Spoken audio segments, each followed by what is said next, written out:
अरे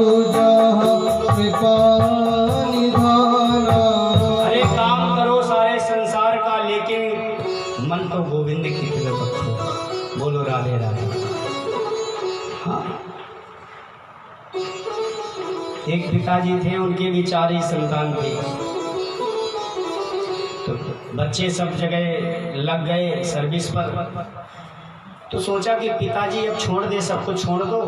पिताजी से कहा, पिताजी अब केवल तुम भगवान का भजन करो और अब तुम्हें कुछ नहीं करना। बोलो राधे राधे। अच्छा, बच्चों का ये फर्ज बनता है।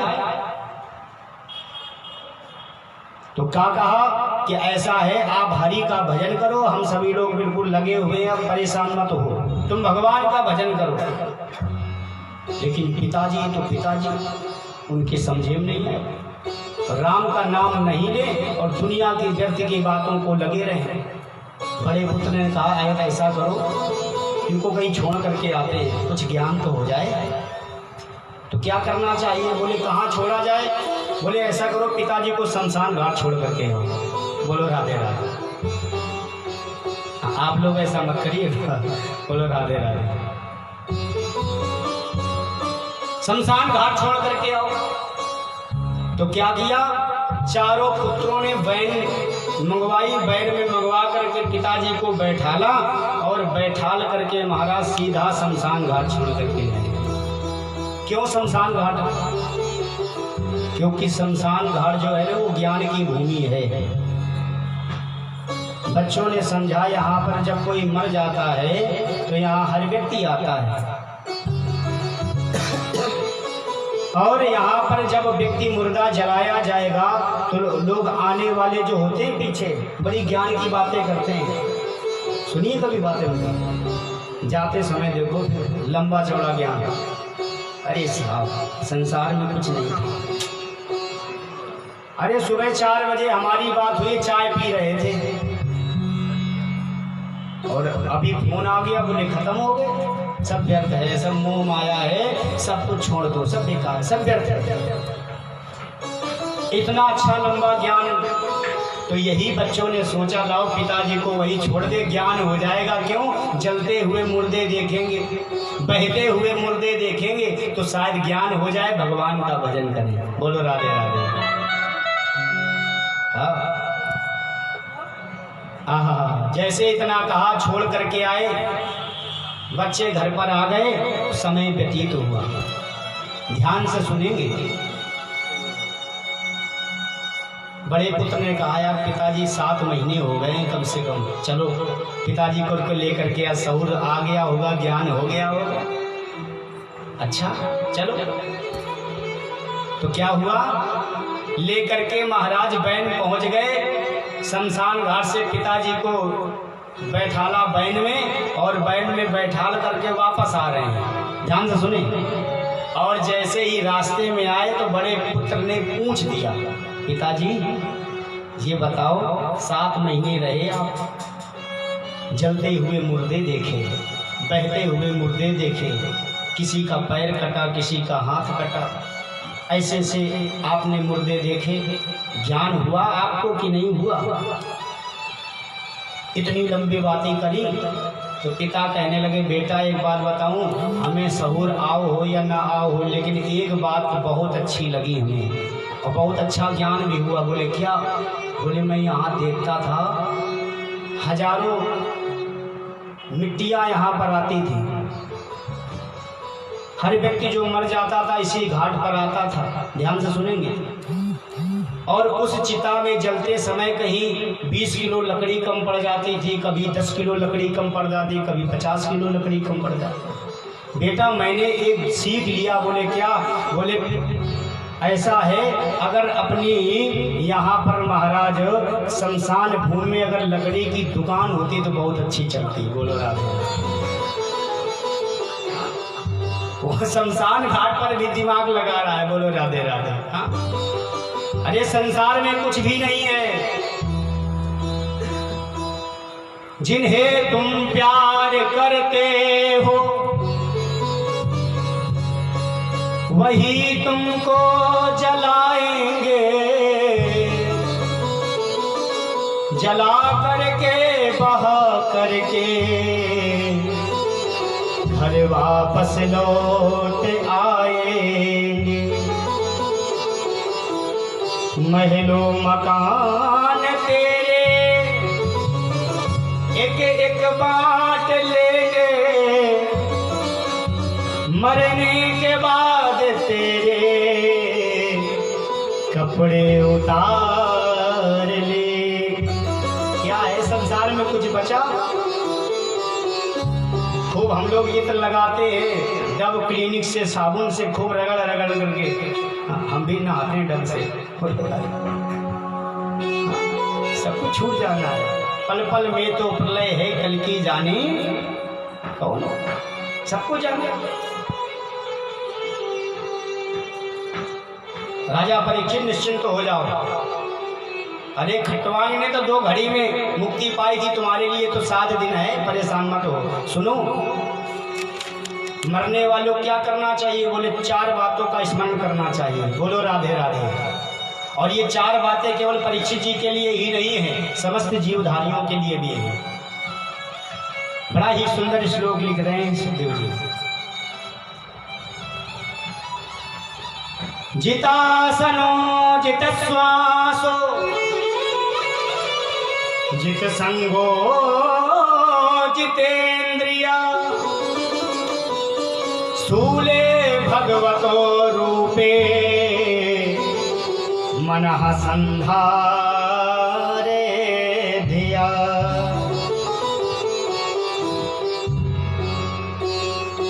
भगवान श्री सुखदेव जी कहते हैं, राजन सबसे पहले यदि भगवान को प्राप्त करना है तो 4 चीजें सीखनी पड़ेगी। कौन कौन? जितासनो, सबसे पहले व्यक्ति को आसन को जीतना चाहिए। प्रेम से बोलो राधे राधे। आसन को क्यों जीते? एक आसन पर बैठने का अभ्यास करना चाहिए। क्यों? थोड़ी देर बैठे नहीं, पैर दर्द करने लगे, घुटना दर्द करने लगे, पैर पर आसन इधर उधर। हाँ, और हमने तो देखा है कुछ लोग बैठते हैं तो महाराज जब पैर दर्द होता है तो ब्याह जी की गद्दी के सामने ही फैला लेते हैं। बोलो राधे राधे। ऐसा नहीं, अभ्यास डालिए एक आसन पर, जो भी तुम्हें आसन अच्छा लगता हो। सुखासन, वज्रासन, जैसे हम लोग बैठे हैं ना, ये सुखासन है। सबसे अच्छा आसन यही है। और वज्रासन होता पीछे पैर करके बैठ जाओ। जैसे मनाए वैसे एक आसन पर पूजा करनी चाहिए। और दूसरा बताया, जितासनो जित श्वासो, और दूसरी बात बताई, श्वास पर विजय। क्योंकि श्वासों पर जब तक नियंत्रण नहीं होगा तब तक कुछ होने वाला नहीं है। ये श्वास बहुत ही निकलती है। अच्छा, हम लोग एक दिन में कितनी बार बोल जाते हैं? बहुत व्यर्थ बोल जाते हैं। कुछ लोग कहते हैं भैया चाय ले आओ, तो कुछ लोग कहते हैं चाय वाई ले आओ। तो चाय तो ठीक है, ये वाई क्या होता है? व्यर्थ के शब्द इतना बोल जाते हैं, इतना बोल जाते हैं, काबू ही नहीं। जितासनो जित श्वासो, श्वास पर कैसे नियंत्रण किया जाए? कहते हैं योगाभ्यास करना चाहिए। कैसे? प्राणायाम की 3 पद्धतियां हैं। बोलो राधे राधे। रामदेव को देखा होगा टीवी ने, देखा है टीवी में कैसे महाराज पूरब कुंभक रेचक 3 पद्धतियां हैं। और कहते हैं दोनों छिद्र को बंद करिए, एक छिद्र को खोल करके श्वास को अंदर खींचिए और जी भर खींच करके महाराज कुछ देर रोकिए और इसके बाद दूसरी नासिका से उसको बाहर निकाल दीजिए। इससे मन भी काबू हो जाएगा, श्वास पर भी नियंत्रण होगा।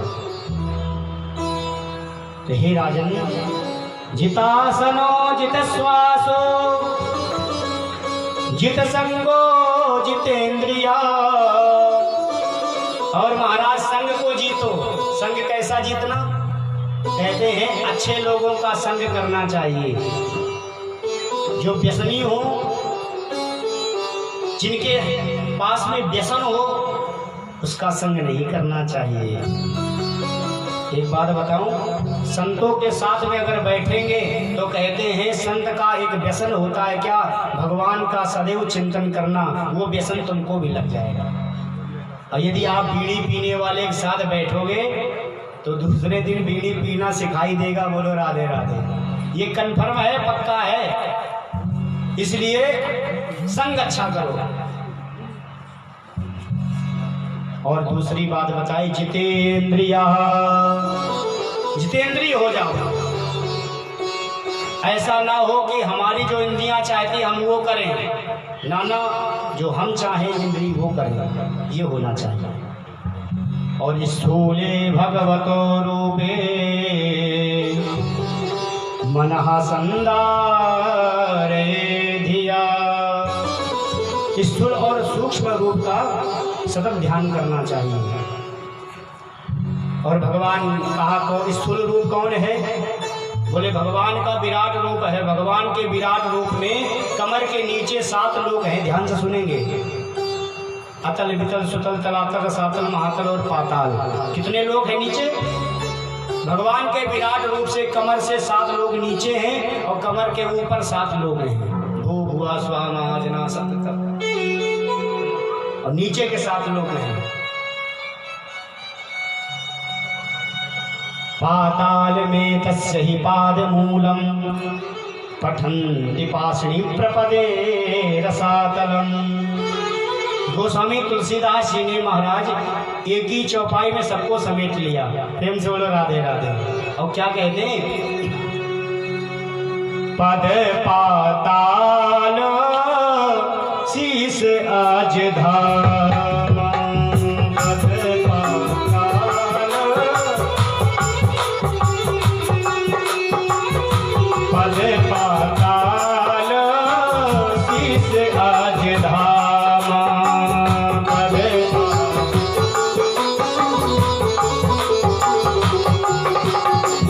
पद पाताल शीस आज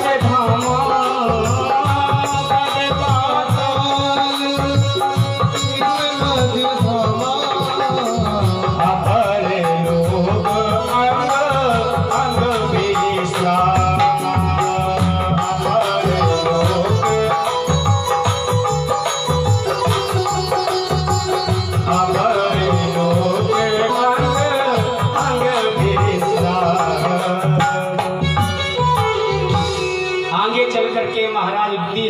सद्यो मुक्ति और क्रम मुक्ति का मार्ग बतलाया है। और आगे चल करके तीसरे अध्याय में जीवों के लिए बताया है, जिसको जो चाहिए उसके हिसाब से देवताओं का यजन करना चाहिए। कैसा? किसी को अगर रूप चाहिए ना तो कहते हैं वो गंधर्वों की उपासना करनी चाहिए। बोलो राधे राधे। गंधर्व बड़े सुंदर होते हैं, बहुत सुंदर। कोई कहता भैया हमारे पास धन नहीं है, तो भागवत जी में कहा अगर धन की कामना चाहते हो तो अदिति मैया की उपासना करो, अन्नपूर्णा की उपासना करो, धन की कमी नहीं रहेगी। कोई कहे किसी का विवाह ना हो रहा हो, पुरुष का, भैया हमारा विवाह हो जाए, हाँ? कुमार पात्र आदमी हो, उसका विवाह ना हो रहा हो, हाँ? तो कहते हैं किसकी उपासना करनी चाहिए? उर्वशी को उपासना करो, सुंदर विवाह हो जाएगा, बोरिया बड़ी सुंदर आएगी। बोलो राधे राधे। हाँ?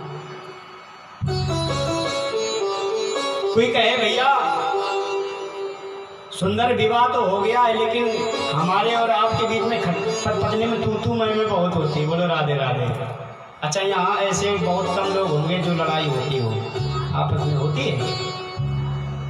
सच बताना, होती? बहुत होती है। वैसे हमारा होना तो नहीं चाहिए लोग, लेकिन होती तो बताए दे रहे हैं। अगर खूब झगड़ा होता हो तो यहाँ से एक गुरु मंत्र लेते जाओ। कहते हैं यदि पति पत्नी में झगड़ा होता हो तो कहते हैं किसकी उपासना करनी चाहिए? बोले पार्वती जी के साथ में भोलेनाथ की उपासना करना सीख जाओ, सुंदर प्रगाढ़ मित्रता हो जाएगी, कभी भी विवाद नहीं होगा। बोलो राधे राधे। अच्छा, किसी ने कहा भैया बालक को विद्या चाहिए। बोले अगर बालकों को विद्या सीखनी है, विद्या प्राप्त करनी है, तो कहते हैं भगवान भोलेनाथ की उपासना करो, उसके पास में विद्या की कोई कमी नहीं।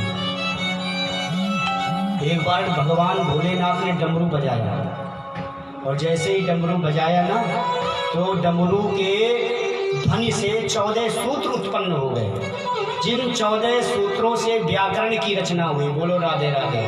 पहले व्याकरण नहीं थी, और पता वो कौन सूत्र थे? बता दो, व्याकरण की चीज है ये। आ ई गुण ऋलिग अयोंग अयोच है बरत लड़ यमंगलनम झवय गणदस जब गणदस खब चटत चट्टो कपय सक्सर हल। ये 14 अंक हैं, और इन्हीं से व्याकरण बन के उत्पत्ति हो गई। किसी ने कहा भैया अगर एक एक देवताओं को भजे, और बोले कि कुछ भी ना चाहते हो, सब कुछ चाहते हो, तो एक देवताओं का यजन करो। बोले कौन? बोले इनका। हाँ, वैसे एक एक देवता बनाया है, लेकिन सब कुछ चाहते हो, एक ही से चाहते हो, तो भगवान बिहारी जी की कृपा करो, उनका आशीर्वाद प्राप्त प्रदान करो, सब कुछ मिल जाएगा। अकामा सर्व कामो वा मोक्ष काम उदारधी तीव्रेण भक्ति योगेण यजेत पुरुषं परः। कहते हैं राजा परीक्षित, जो भगवान का सतत भगवान का चिंतन करते हैं, भजन करते हैं, वो भगवान को प्राप्त होते हैं। लेकिन सुनो, 4 पशु हैं जो मनुष्यों के ऊपर हंसते हैं। बोलो राधे राधे। बता दूं कौन कौन से 4 पशु हैं जो मनुष्यों को देख करके हंसते हैं, और क्या कहते हैं ये भी सुनो। 4 पशु कौन कौन है? स्वीड वराह होष्ट खरैः संस्तुता। सबसे पहले स्वान। स्वान माने कुत्ता। अच्छा, कुत्ता मनुष्यों को देख करके हंसता है। बोलो राधे राधे। अच्छा, एक बात और बताऊंगा, कभी भी कथा में बैठे ना, तो उदास होकर के कभी मत बैठे, प्रसन्न होकर के बैठना चाहिए। क्यों? क्योंकि मनुष्य को ही हंसना भगवान ने सिखाया है। बोलो राधे राधे। अच्छा, ये बताओ, अगर चौराहे पर तुम्हें कुत्ता दांत निकाले हुए मिल जाए तो कैसा लगेगा? कहीं जानवर को हंसते हुए देखा है? अच्छा, गधा हंसे तो कैसा लगेगा? हाँ, लेकिन जब मनुष्य हंसता है ना, तो 32वीं बात तो बड़ा अच्छा लगता है। बोलो राधे राधे। हाँ, तो ये हंसने की जो क्रिया सिखाई वो मनुष्यों को ही भगवान ने दी। तो कभी भी सत्संग में बैठे तो मुस्कुराते हुए, हंसते हुए, अनुमोदन करते हुए। तो कौन पशु है? स्वान। स्वान माने कुत्ता। कुत्ता क्या सिखा रहा है? क्यों हंसता है? कुत्ता कहता भैया भले ही मनुष्य हैं तो क्या हुए? बोले हमारा धर्म था क्या? बोले उस मोहल्ले से अगर एक कुत्ता यहाँ आ जाता था तो हजारों कुत्ते महाराज उसके ऊपर झपट पड़ते थे लड़ने के लिए। ऐसा होता है ना, अगर उस मोहल्ले का कुत्ता इस मोहल्ले में आ जाए तो इस मोहल्ले के हजारों कुत्ता महाराज दौड़ पड़ेंगे। तो कुत्ता देख करके हंसता है। बोले भैया भले ही मनुष्य हैं तो क्या हुआ? बोले जो हमारा धर्म था आज वो मनुष्यों का धर्म बना हुआ। बोलो राधे राधे। वही तो मनुष्य भी कर रहे हैं। बोले क्या? बोले महाराज आए दिन मनुष्य झगड़ते रहते हैं, लड़ते रहते, जहां देखो वही शुरू हो जाते। तो कुत्ता देख करके हंसता। बोले भैया भले ही मनुष्य का चोला पहने हैं तो क्या हुआ?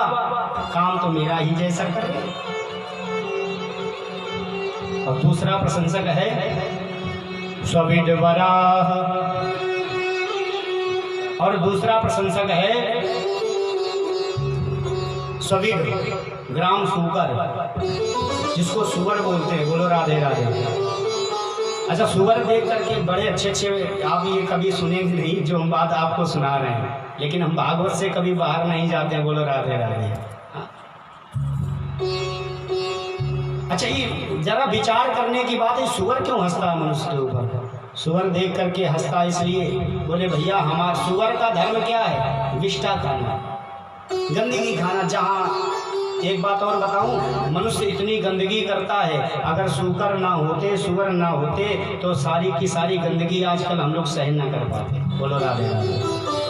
भगवान ने जो प्रकृति में बनाया है वो कुछ भी निष्फल नहीं, कुछ भी व्यर्थ नहीं, कुछ भी बेकार नहीं है। बोलो राधे राधे।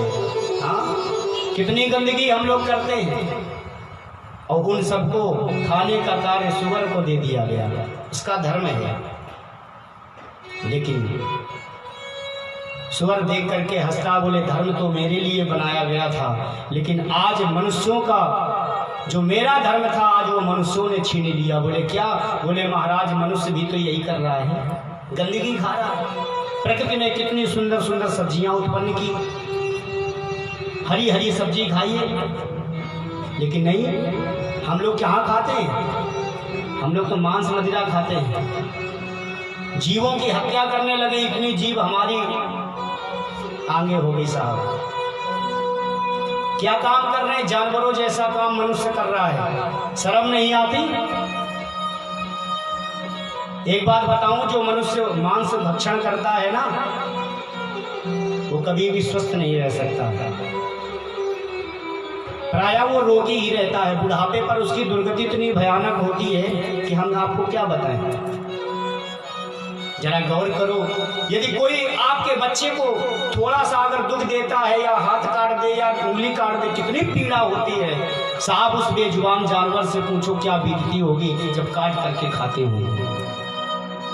शर्म आनी चाहिए ऐसे मनुष्यों को जो बेचारे बेजुबान जानवरों को मार करके खा जाते हैं। शुकर से भी बेहतर हो गया, इन जानवरों को अगर हेलीकॉप्टर से भी कोई टपका देना तो मनुष्य वो भी खा लेता। इतना नीचे गिर गया है मनुष्य। और इसका केवल एक ही कारण है कि जो पाश्चात्य सभ्यता हमारे जीवन में आ रही है, इस देश में आ रही है, उसका कारण एक ही है, क्योंकि हम लोग संस्कार से सब पीछे होते जा रहे हैं। छोटे छोटे बच्चे हैं, आज कथा नहीं सुनते हैं, भगवान की पूजा नहीं करते हैं। अरे मैं तो कहता हूँ साल में एक बार अनुष्ठान जरूर कराना चाहिए ऐसा, जिससे इन बच्चों के ऊपर संस्कार तो जगे। लेकिन नहीं, कभी भी भगवान की कथा नहीं सुनी, भगवान का कभी ब्राह्मण देवता के चरण घर में नहीं पड़े। ऐसा घर घर नहीं है, शास्त्र कहते हैं ऐसा घर तो शमशान है। बोलो राधे राधे।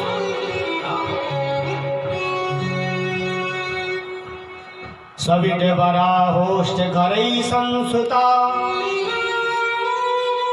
और महाराज मैं तो यहां तक उपमा देता हूं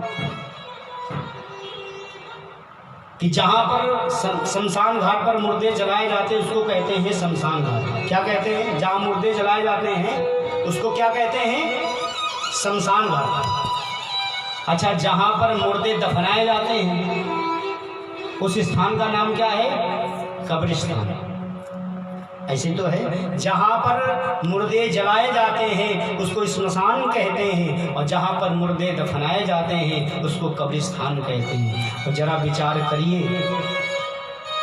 जिन घरों में रसोई में मांस पकड़ा हो स्मशान से क्या कम है? बताइए। जिन रसोई में, जिस घर में चूल्हे में जो मांस पकड़ा है उसका घर क्या स्मशान से कम है? और जो लोग खाते हैं उनका पेट क्या कोई कब्रिस्तान से कम है क्या? बताइए। अरे राम राम, हम लोग स्मशान से आते हैं तो महाराज नहाते हैं और हम लोग सदैव जीवों को खा जाते हैं, तो तुम्हें क्या होना चाहिए? सोचने की बात है, और सोचना नहीं मनन है साहब। ये सत्संग है हम लोगों को बिगड़ने के लिए, सुधारने के लिए। तो बिगड़े हुए हैं उनको रास्ते पर लाने के लिए ये आए दिन सत्संग होने चाहिए। ये मनोरंजन का विषय नहीं है, ये मनोरंजन का विषय नहीं, मनोरंजन का विषय है। सभी द्वारा होस्ट। और तीसरा प्रशंसक है क्या? ऊंट। अच्छा, ऊंट क्या करता है? ऊंट का धर्म क्या है? ऊंट कहता है हमारा काम था सदैव मुंह उठा करके चलना। ये ऊंट का काम है, सदैव मुंह उठा करके चलता है। लेकिन ऊंट कहता है हमारा धर्म बनाया था ऊपर मुंह उठा करके, लेकिन आज वही मनुष्य भी कर रहा है। थोड़ा सा धन मिल गया, थोड़ी सी प्रतिष्ठा मिल गई, थोड़ा सा वैभव मिल गो, धर्मेण तुंगस्य, अब हम ही हम हैं और कोई है नहीं, और ऐसा मुंह उठा के चलता है साहब। देखो छोटे छोटे लोगों को समझते ही नहीं है। तो ऊंट कहता भैया जो धर्म मेरे लिए बनाया गया था आज वो मनुष्यों ने धर्म ले लिया। अरे छोटे लोगों को देख के चलोगे तुम्हारी कभी भी पराजय, कभी भी हानि नहीं होगी। और चौथा प्रशंसक है, ध्यान से सुनिए, गधा। अच्छा, गधा का धर्म क्या है? मालिक के लिए खूब ईंटा धोता है, पत्थर धोता है कि नहीं? लेकिन वही जब गधा बूढ़ा हो जाता है, किसी भी काम का नहीं रह जाता है, तो वही मालिक पहले चारा देता था, वही मालिक आज डंडे मार करके भगा देता है, जा अब तो बेकार हो गया मेरे लिए। वही स्थिति प्यारे आज मनुष्यों की हो रही है। कैसे? माता पिता अपने बालक के लिए क्या नहीं करते हैं, सब कुछ करते हैं। जब बालक हो जाता है तो जीवन बालक के लिए समर्पित कर देते हैं।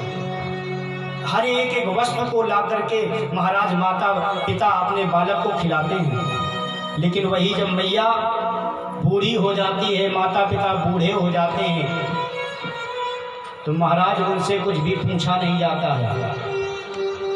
उनको बाहर चारपाई पर लिटा दिया जाएगा। कोई आएगा अगर पूछा भी है कि बेटा कौन आया है, तो उससे कह देंगे तुमसे कोई मतलब, तुम शांत पड़े रहो। ये दुर्गति किसकी है?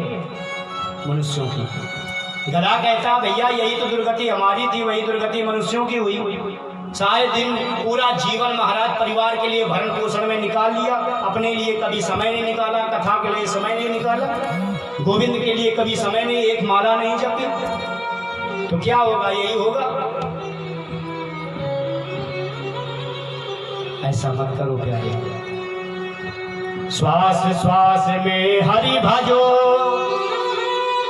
व्यथा श्वास मत खोए, ना जाने इस श्वास को आवन होए न होए। श्वास निकली है, क्या पता आए या ना आए।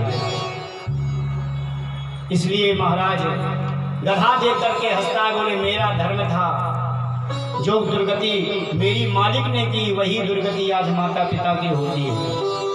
मैया के लिए महाराज एक बालक दवा लेने गया था मेडिकल स्टोर।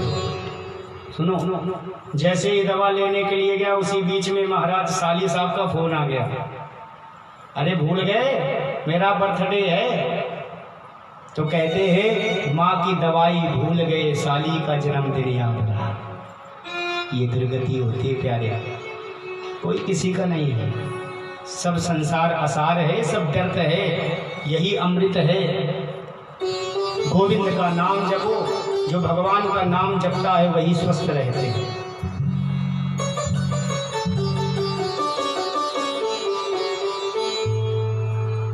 इसलिए प्यारे भगवान का भजन करना चाहिए सतत, क्योंकि जहां से आए वहीं हमें जाना भी है। इसलिए प्रति क्षण भगवान का स्मरण करना चाहिए। प्रेम से बोलो राधे राधे। जिंदगी है मगर पराई है। गाने क्या? बोलो गोविंद भगवान की जय, उमापति महादेव की जय। प्रेम से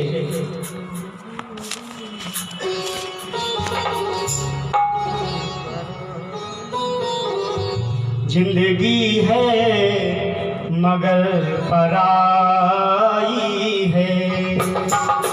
जिंदगी है मगर पराई है। जिंदगी है मगर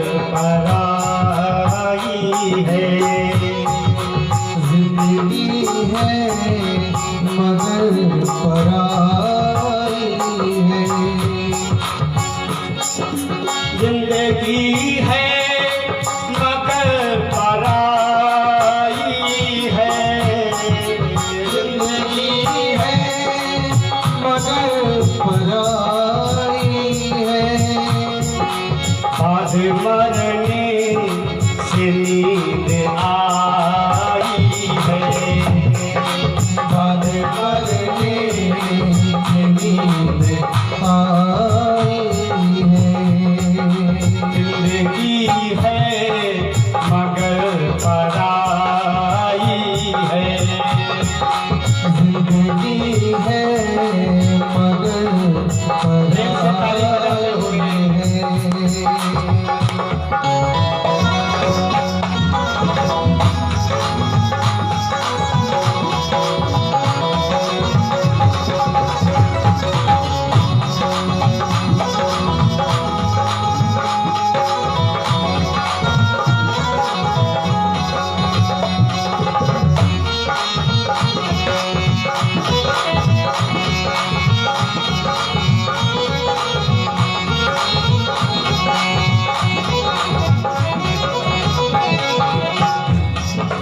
और लोग गैरों से दोस्ती करते, लोग गैरों से दोस्ती करते, लोग गैरों से दोस्ती करते, लोग गैरों से दोस्ती करते, मैंने अपनों से चोट खाई है, मैंने अपनों से चोट खाई है, जिंदगी है आई बच्चे पराई है, जिंदगी है मगर पराई है।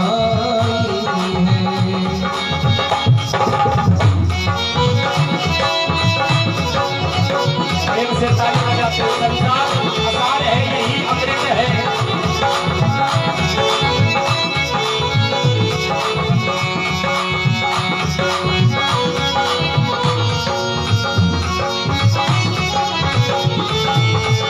मीठा मीठा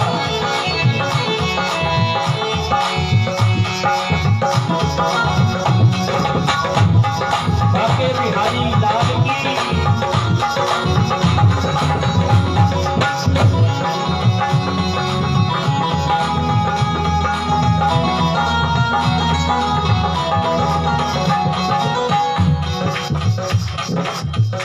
जिंदगी है मगर पराई है, जिंदगी है मगर पराई है, जिंदगी है मगर पराई है, जिंदगी है मगर पराई है, बाद मरने से नींद आई है, बाद मरने से नींद आई है, बाद मरने से नींद आई है, बाद मरने की नींद आई है। इसलिए हे राजा परीक्षित, सदैव सदा सर्वदा भगवान का चिंतन करना चाहिए। संसार में कुछ भी नहीं है, केवल भगवान का भजन करना चाहिए। जो कभी भी व्यक्ति अपने कानों से भगवान की कथा नहीं सुनता, उसके कान कान नहीं है, सर्प के बिल के समान है। अच्छा, सर्प के बिल देखे होंगे आपने? वैसे तो सर्प के बिल नहीं होते हैं, सर्प दूसरे घर में रहता है। सर्प का घर तो चूहे बनाते हैं, चूहों के घर में रहते हैं सर्प। हाँ, क्योंकि ये दबंग है ना, इसलिए। हाँ। तो कहते हैं जो व्यक्ति अपने कानों से भारी की कभी कथा नहीं सुनता, उनके कान कान नहीं है सर्प के, कभी उससे कुछ दिखता? बताइए, नहीं। तो ऐसा मत करिए। कभी भी संतों को तुमने चरण बंदन नहीं किया, ये सर कभी मस्तक चरणों में नहीं झुका, तो मनुष्य होना व्यर्थ है। मनुष्य का मात्र कर्तव्य यही नहीं है केवल खाना पीना सोना और मर जाना। आहार निद्रा भय मैथुनम च सामान्य में तद पशुभे नराणाम। आहार निद्रा भय मैथुनम च, भोजन हम भी करते हैं, भोजन एक पशु भी करता है। अंतर क्या रहा? कुछ अंतर है? अरे हम लोग बस इतना ही अंतर है, हम लोग दाल रोटी खाते हैं, वो केवल हरा चारा खाते हैं। अंतर क्या है? पेट तो हम भी भरते, पेट वो भी भरते। आहार निद्रा भय मैथुनम च, नींद रात्रि में खर्राटे मार करके हम भी सो जाते हैं और एक पशु भी सोता है। अंतर क्या रहा? कुछ नहीं। भय, डर हमको भी लगता है और डर पशुओं को भी लगता है। बंदर आया था कर, वो डरता बहुत है तुमसे, भले वो ऐसे से करता रहेगा, लेकिन मनुष्य को सबसे ज्यादा देख करके व्यक्ति डरता है, क्योंकि मनुष्य बलवान है। लेकिन आज वही मनुष्य अपने हाथों से सब जा रहा है गर्त में।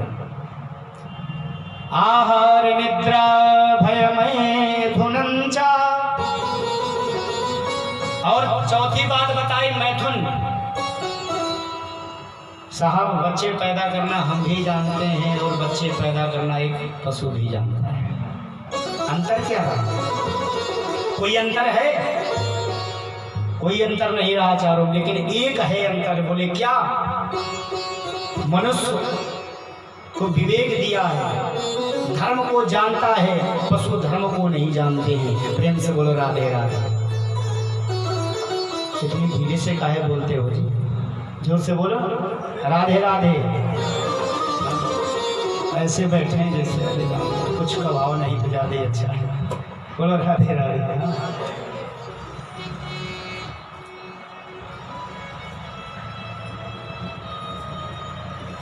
तो मैं क्या कह रहा था? तो भूल गए भाई, बताइए। कथा कहाँ चल रही थी? अच्छा अच्छा अच्छा, बच्चे पैदा हो रहे हैं। बोलो राधे राधे। बोले गोविंद भगवान की जय। बड़ा तेज वादक है भाई। हाँ, अच्छी बात है, संस्कार जगेंगे ऐसे धीरे धीरे। गोविंद मेरो है, गोपाल मेरो है, गोविंद मेरो है, गोपाल मेरो है, गोपाल मेरो है, गोविंद मेरो है, गोपाल मेरो है, सीता के बिहारी नंदलाल मेरो है, सीता के बिहारी नंदलाल मेरो है, सीता के बिहारी नंदलाल मेरो है, सीता के बिहारी नंदलाल मेरो है, गोविंद मेरो है, गोपाल मेरो है, गोविंद मेरो है, गोपाल मेरो है। ताली बजाते हुए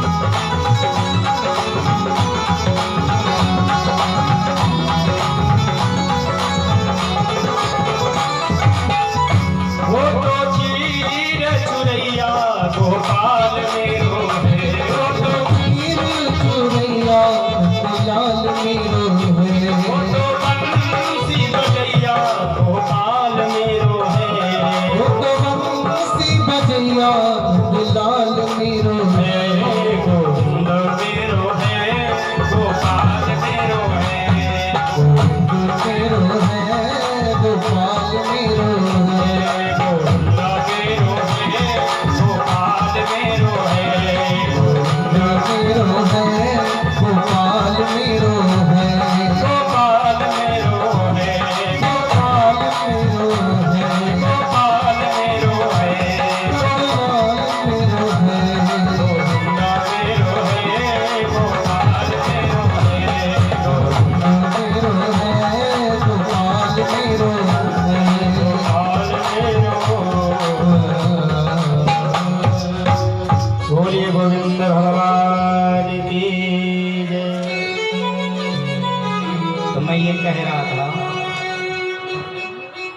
अच्छा, इसने जवाब तो बहुत अच्छा दिया। हम जब तक यहाँ से जाएंगे नहीं तब तक हमें हंसी आती रहेगी।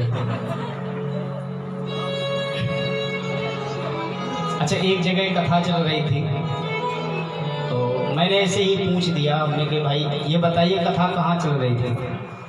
तो एक सज्जन खड़े हो गए और खड़े होकर के हाथ जोड़े, बोले महाराज हम बताएं? बोले हमने कि हाँ बताइए। तो जोर से कहने लगे महाराज पांडाल के नीचे कथा चल रही। हमने कहा, हमने ये थोड़ी ना पूछा तो प्रसंग कहाँ चल रहा, ये पूछा। ऐसे ऐसे लोग भी होते हैं। कथा को बड़े भाव के साथ सुनना चाहिए। हाँ, आप लोग बैठे तो है लेकिन नेत्र भी आपकी हमारी तरफ होने चाहिए और मन भी होना चाहिए। आप देख तो रहे लेकिन मन यहाँ नहीं है तो बैठे जरूर है लेकिन कथा का कोई प्रभाव नहीं है। पूछ दिया जाए तो बता नहीं पाएंगे। मन को भी एकाग्र करो। हाँ, भाव के साथ कथा सुनिए। बोले गोविंद भगवान की। राजा परीक्षित ने कहा प्रभु अभी तक मैंने सुना कि मनुष्य को क्या करना चाहिए, अब मैं दूसरा प्रश्न करना चाहता हूँ कि प्रभु इस संसार की सृष्टि कैसे करते हैं। ध्यान से सुनिए।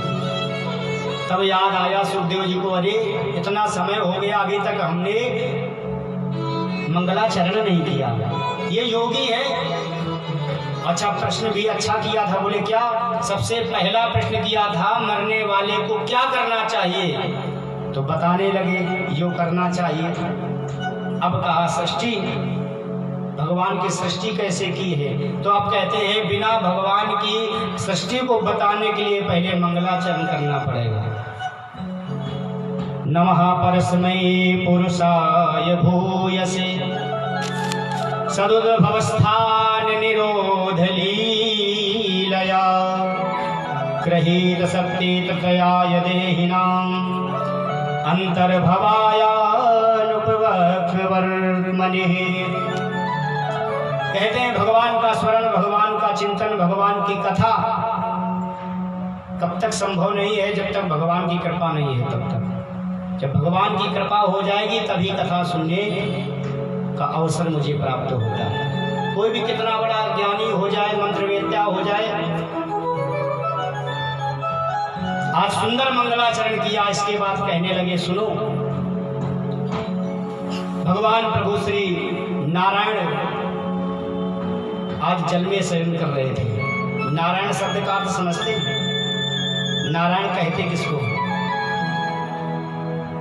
नार माने होता है जल, अयन माने घर। जिसका घर जल में हो वही तो है नारायण। क्या है? नारायण। आज प्रभु श्री नारायण जल में शयन कर रहे थे तो मन में विचार आया लाओ सृष्टि करें। हम हैं एको हम बहुश्यामा, हम एक हैं अनेक हो जाएं, ऐसा मन में विचार आया। तो क्या किया? भगवान नारायण के नाभि से कमल उत्पन्न हुआ। बोलो राधे राधे। अच्छा, एक बात मैं और आप लोगों को बता दूं,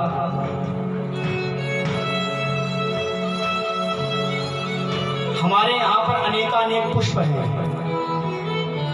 लेकिन मैं आपसे पूछना चाहता हूँ जो भगवान है ना, भगवान की सदैव सदा सर्वदा उपमा कमल से ही क्यों देते हैं?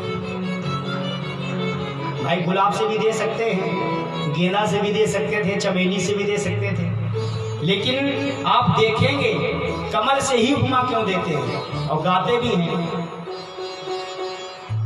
नव कंज लोचन कंज मुख कर कंज पद कंदारुण।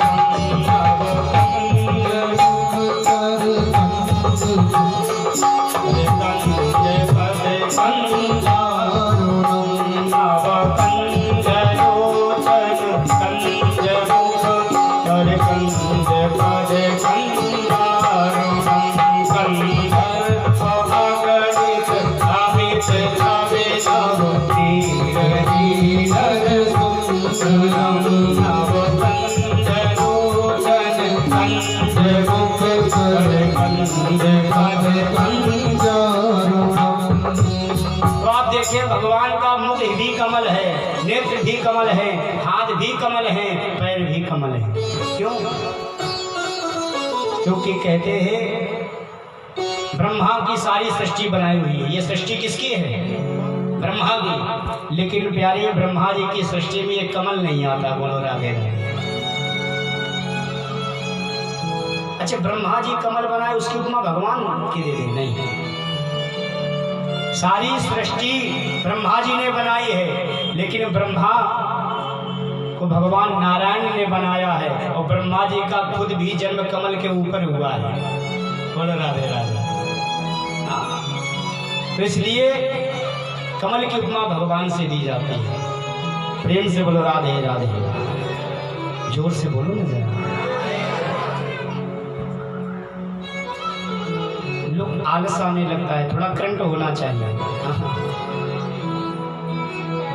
बोली गोविंद भगवान की जय। तो आज जैसे ही महाराज कमल उत्पन्न हुआ, कमल के ऊपर चतुरानंद ब्रह्मा जी जैसे ही प्रकट हुए, तो उसी समय ब्रह्मा जी ने चारों तरफ दृष्टि उठा करके देखा, तो देखने मात्र से ब्रह्मा जी के 4 मुख हो गए, और उनको कहने लगे चतुरानंद। आनंद माने 4 मुख हो गए।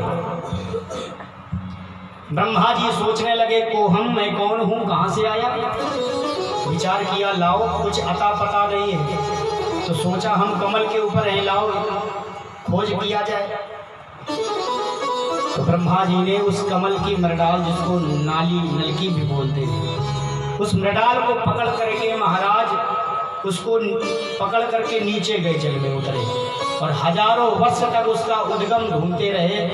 ब्रह्मा जी को उद्गम नहीं मिला, स्थान नहीं मिला कि ये निकला कहाँ से। पुनः ऊपर आ गए और बैठ गए, चिंतन करने लगे, मैं कौन हूँ। उसी समय भगवान ने आकाशवाणी कही, और आकाशवाणी ने बताया, ईश्वर से सुयत 16 विंशम। स्पर्श 16 अक्षरों में 16 अक्षर दिए, 16वां और 21वां अक्षर।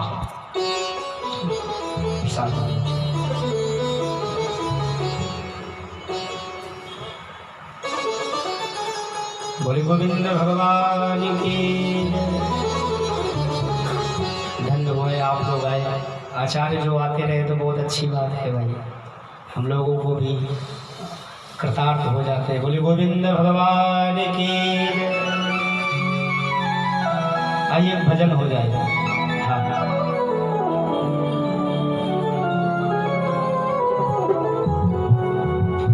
मेरे सरकार का दीदार बड़ा प्यारा है।